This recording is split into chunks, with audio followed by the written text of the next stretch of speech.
La actividad industrial en nuestro país no es nueva. De hecho, se origina con la primera transformación de materias primas, que tuvo lugar entre las culturas que se poblaron en nuestro territorio desde los tiempos prehispánicos. Disciplinas como la artesanía, la construcción, orfebrería, cerámica, tejido y la elaboración de alimentos y bebidas dieron lugar a los orígenes del sector industrial en México. Toda esta idea general está bien plasmada en el artículo 25 de nuestra Carta Magna.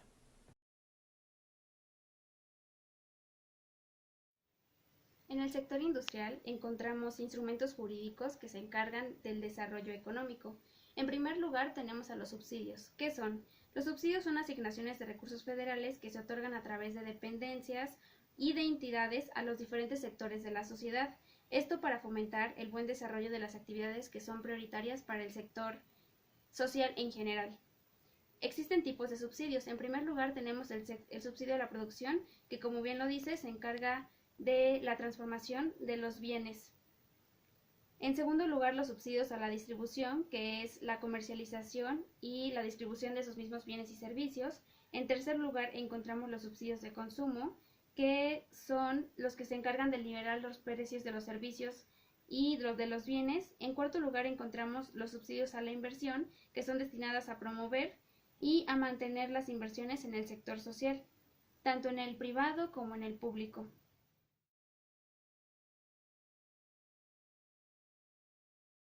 Subsidios. Los subsidios son recursos públicos destinados a la ejecución de programas privados y sociales. Esto siempre y cuando se encuentren contemplados dentro del presupuesto general de egresos de la Federación.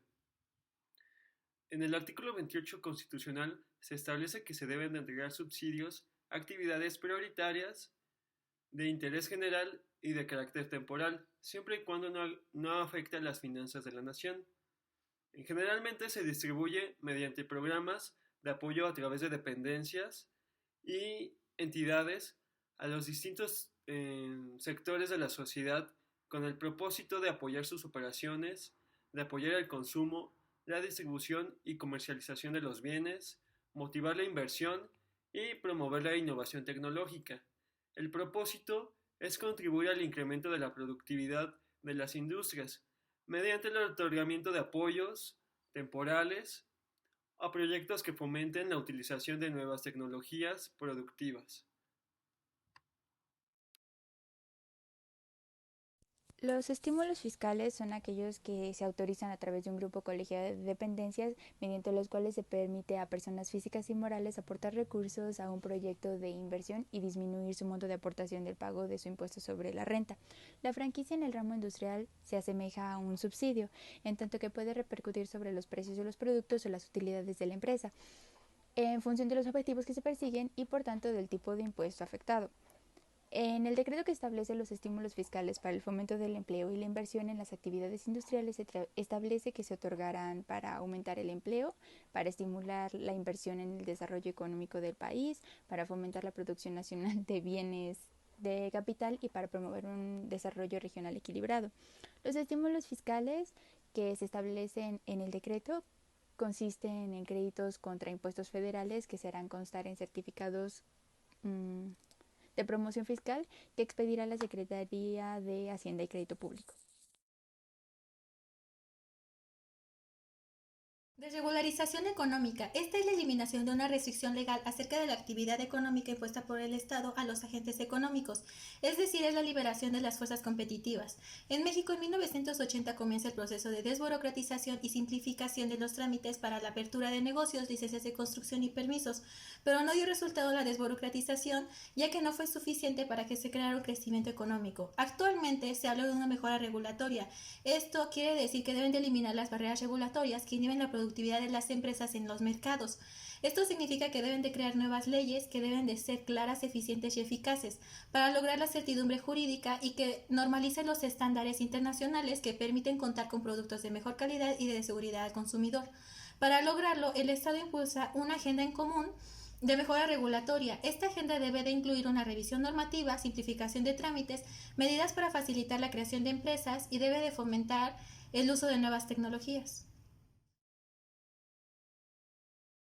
Tecnología. Alvin Toffler dice que detrás de los tremendos cambios económicos se oculta el rugiente y poderoso motor de cambio que es la tecnología. La política industrial promueve la colaboración entre el gobierno y el sector público para lograr el crecimiento económico. El sector comprende de servicios enfocados en empresas, así como también tecnologías de la información. Estos son relevantes para la innovación y la productividad de los sectores económicos, ya que puede incrementar en un 20% la productividad de las empresas. El fomento de la innovación es estratégico para crear nuevas tecnologías y esto se ha convertido en una prioridad para México. El Programa de Desarrollo Innovador 2013-2018 contempla que se debe de fomentar la cultura innovadora empresarial impulsando el diseño y la innovación tecnológica.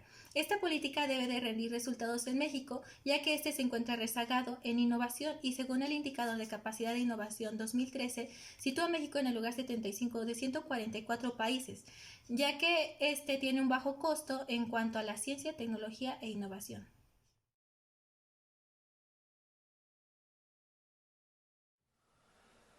Ahora bien, para entender de mejor manera la inversión extranjera en nuestro país, la vamos a resumir y dividir en 5 etapas. La primera fue con la llegada de los españoles, alrededor del año 1519, cuando la industrialización comenzó a configurarse de manera más profunda. En esta parte se empezaron a desarrollar industrias que tenían la finalidad de explotar los recursos mineros, principalmente con una serie de actividades correlacionadas. En la etapa de la conquista, que abarcó de 1521 a 1525, se comenzó a permear un nuevo conocimiento hacia esos sectores. Industrias como la minera, la textil, el tabaco, del jabón y la pólvora, entre otras, se desarrollaron. También comenzó una fuerte inmigración, mayoritariamente de españoles, que crearon los incipientes mercados de consumo, lo que tuvo como consecuencia la catalización de la industria de la transformación como nunca antes. Ahora bien, la siguiente etapa es la etapa posterior a la reforma. Durante uno de los múltiples periodos de gobierno de Porfirio Díaz, alrededor de 1890, se dio una de las etapas más importantes del país, con el impulso a la actividad económica que lanzó a México sin precedentes al ámbito internacional. La agricultura se orientó a la exportación y producción de enequén, café, cacao, hule y chicle. Las condiciones para la llegada del capital extranjero se dieron mediante facilidades y concesiones otorgadas a diferentes empresarios de Estados Unidos, Francia, Inglaterra y Alemania. Se pagaron salarios bajos, lo que evitaba la llegada de inmigrantes, y se favorecía el empleo de mano de obra nacional con alta rentabilidad. En esta etapa también se realiza la construcción y expansión de la red de ferrocarriles concedidas a las compañías extranjeras y del desarrollo de la minería de plata. También se privilegió un sistema económico capitalista que impulsó la llegada de las empresas extranjeras que venían a México a beneficiarse de la mano de obra barata y que además contaba con una gran variedad de recursos naturales, tanto agrícolas como mineros y petrolíferos.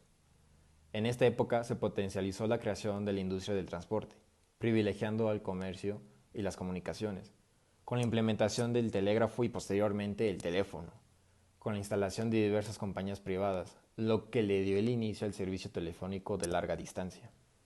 La siguiente etapa es la época post-revolucionaria. Ahora bien, esta es una época que se dio con un inicio en el gobierno de Plutarco Elías Calles.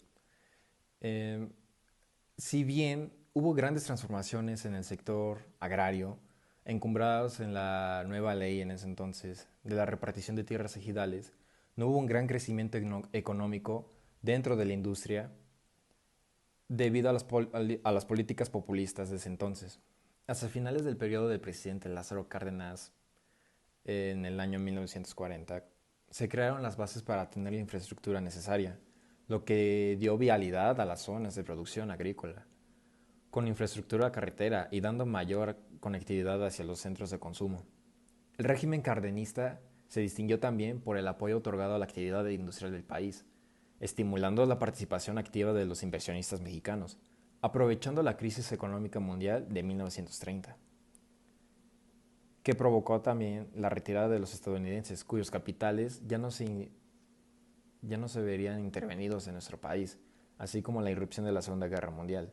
Todo esto antes precedido por la Gran Depresión de finales de los años 1920. Ahora bien, la siguiente etapa es cuando se crean las primeras zonas industriales. A finales del sexenio, el gobierno reglamentó la exportación de materias primas con el objetivo de que dichas materias fuesen utilizadas en México bajo condiciones preferenciales. Asimismo, en este periodo se modificó la ley hacendaria para fomentar la aparición de nuevas industrias. A raíz de la Segunda Guerra Mundial, se sustituyen las importaciones para dar paso a la producción de bienes manufacturados nacionalmente. Este es el detonante histórico para la creación de las zonas industriales. Estas se establecieron principalmente en ciudades densamente pobladas, dado que la producción que generaban estaba íntimamente ligada con el consumo interno y en consecuencia cerca de los propios mercados. El proceso de industrialización se consolida a finales de la década de 1950 y principios de 1960, pero fue durante el periodo de 2 años de 1958 a 1964 que se brinda un impulso importante al sector industrial.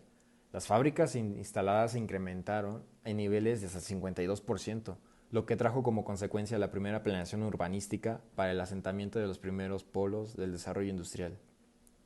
Si bien estas distan mucho de los que conocemos actualmente como parques industriales, sí tenían la infraestructura que la industria contemporánea demandaba. El ordenamiento implicó cambios en el uso del suelo de la tierra, con lo que se legislaron las primeras reglamentaciones para la construcción de naves industriales. Ahora bien, la siguiente etapa es la de los sectores detonantes. Los sectores detonantes que tuvieron más auge en esta época fueron el automotriz, la petroquímica, el industrial, metalúrgico y del papel. Durante el periodo de 1964 a 1970, el gobierno dio un impulso especial a la industrialización rural, las obras de irrigación y el desarrollo de la electrificación a gran escala.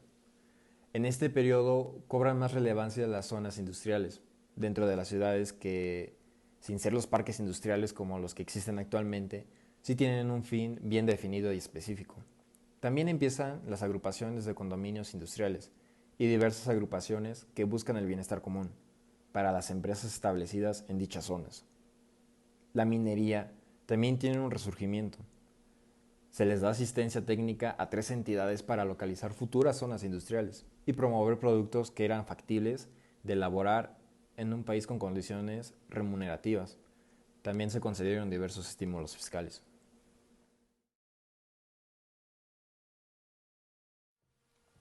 Ahora bien, ya para concluir todo esto, en cuanto al sector industrial, el proceso del desarrollo industrial trajo consigo el crecimiento de las ciudades y por ende la multiplicación de los trabajos urbanos en la industria y los servicios.